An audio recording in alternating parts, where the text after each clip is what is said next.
আউযু বিল্লাহি মিনাশ শাইতানির রাজীম ওয়াল্লাযীনা ইয়াবিতুনা লিরাব্বিহিম সুজদান ওয়া কিয়ামা। প্রাণপ্রিয় দর্শকবৃন্দ, দিনী ভাই বোনেরা, আমি এখন আপনাদের সামনে কিয়ামুল লাইল সম্পর্কে কয়েকটি কথা আলোচনা করব। কিয়ামুল লাইল রাতের নামাজ, তাহাজ্জুদের নামাজ বা রাতের নফল নামাজ। এ সম্পর্কে আল্লাহ তাআলা কোরআনে কারিমে বলেছেন, যারা মুমিন তাদের একটা পরিচয় দিয়েছেন। তিনি বলেছেন ওয়াল্লাযীনা ইয়াবিতুনা লিরাব্বিহিম, যারা রাত অতিবাহিত করে তাদের রবের সন্তুষ্টির জন্য।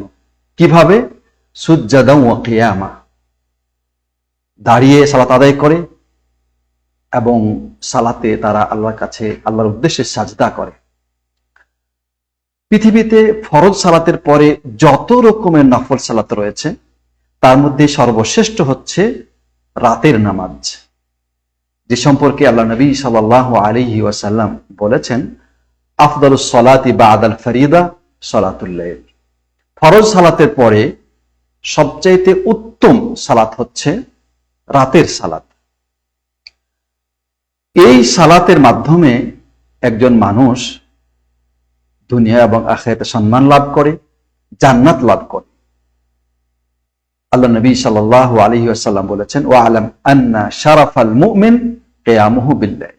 মুমিনের সম্মান হচ্ছে আল্লাহর কাছে দুনিয়া এবং আখিরাতে সম্মান হচ্ছে কিয়ামুল লাইলের মাধ্যমে।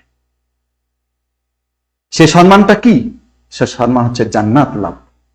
এজন্য আল্লাহ নবী সাল্লাল্লাহু আলাইহি ওয়াসাল্লাম বলেছেন যে আফশুস সালাম ওয়া আতিমুত তাআম ওয়া সাল্লু বিল লাইলি ওয়ান নাসু নিয়াম।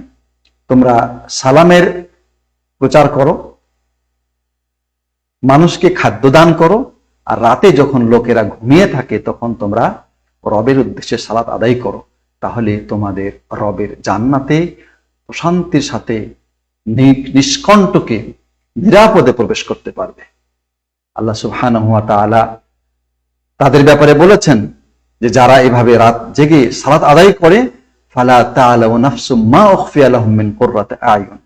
সূরা সাজদার মধ্যে বলেছেন যে তাদের জন্য আল্লাহ কি নিয়ামত, কি পুরস্কার গোপন করে রেখেছেন এই সম্পর্কে, এবং সেটা চক্ষু শীতলকারী যে বস্তু সে সম্পর্কে কোনো প্রাণ, কোনো মানুষ জানে না। তো তাদের পরিচয় তার আগের আয়াতে বলা হয়েছে, তাতাজাফা জুনুবুহা আনিল মাদাজি, যে তাদের শরীরটা বিছানা থেকে আলাদা থাকে, তারা আল্লাহর ইবাদতে রাত অতিবাহিত করে। এই কাজটি যারা নেক লোক তাদেরই অভ্যাস। নেক লোক ছাড়া কেউ এই ইবাদত করতে সক্ষম হয় না। এজন্য আল্লাহ নবী সাল্লাল্লাহু আলাইহি ওয়াসাল্লাম বলেছেন, আলাইকুম বিকিয়ামিল লাইল, তোমরা কিয়ামুল লাইল করো। ফাইন্নাহু দা'বুস সালিহিনা ক্বাবলাকুম, তোমাদের পূর্ব জাতি যারা নেক লোক ছিলেন এটা তাদের অভ্যাস। ওয়া কুরবাতুন লাকুম ইলা রাব্বিকুম, এই কাজের মাধ্যমে তোমরা তোমাদের রবের নিকটবর্তী হতে পারবে।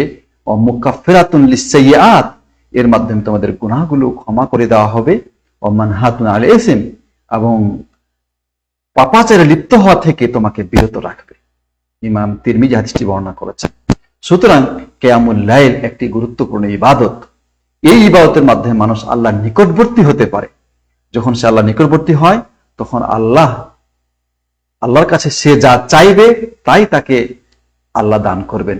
এজন্য একটি হাদিসে কুদসিতে রয়েছে, আল্লাহ নবী সাল্লাল্লাহু আলাইহি সাল্লাম বলছেন যে রাতের শেষ প্রহরে আল্লাহ তাআলা দুনিয়ার আসমানে নেমে আসেন এবং তিনি বলতে থাকেন, ওই সময় বলতে থাকেন যে আছে কোনো গুনাহগার আমাকে ডাকো, আমি তোমাকে গুনাহ থেকে মুক্ত করে দেব। আছে কোনো অভাবগ্রস্ত আমাকে ডাকো, আমি তোমাকে অভাব থেকে মুক্ত করে দেব। আছো কোনো বিপদগ্রস্ত আমাকে তুমি ডাকো, আমি তোমাকে বিপদ থেকে উদ্ধার করব। আল্লাহ সুবহানাহু ওয়া তাআলা তখন ডাকতে থাকেন বান্দাদেরকে। এজন্য রাতের শেষ প্রহরে এই সালাত আদায় করার ব্যাপারে সকলে সচেষ্ট থাকা উচিত। যদি না পারেন অন্তত 1 রাকাত হলেও পড়ে, সর্বোচ্চ 11 রাকাত, এর চাইতে কম পড়লেও কোনো অসুবিধা নাই। অন্তত 1 রাকাত সালাত আদায় করে 2 হাত উত্তোলন করে আল্লাহর কাছে কিছু একটা প্রার্থনা করার চেষ্টা থাকা উচিত। এটাও কিয়ামুল লাইলে অন্তর্ভুক্ত হবে ইনশাআল্লাহ। আল্লাহ সুবহানাহু ওয়া তাআলা যেন আমাদেরকে কিয়ামুল লাইলের অভ্যাস গড়ে তোলা তৌফিক দান করেন, আমিন।